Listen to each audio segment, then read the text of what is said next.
Tara, silipin natin ang isa sa magagandang house models ng Axia, ang Adeline Single Attached.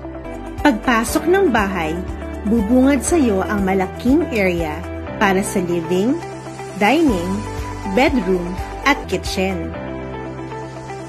Ang deliverable na Adeline unit ay plain cement finish ang interior walls at flooring. Walang ceiling at makikita sa taas ang roof framing. Meron na ring mga nakaabang na flexible wirings para sa mga ikakabit na ilaw.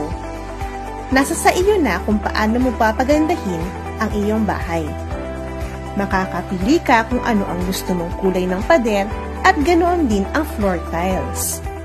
Pwedeng-pwede mo palagyan ng partition para mahiwalay ang bed area.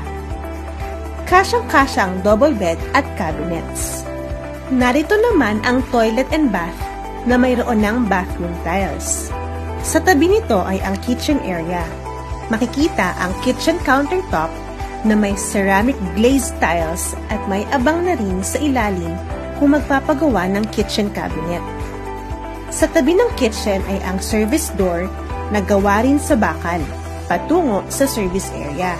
Ang service area ay pwedeng gawing extension ng kitchen o di kaya laundry area. O di ba? Ang ganda talaga ng Adeline. Ito na ang bahay na para sa'yo. Kaya ano pang hinihintay mo? Mag-inquire na.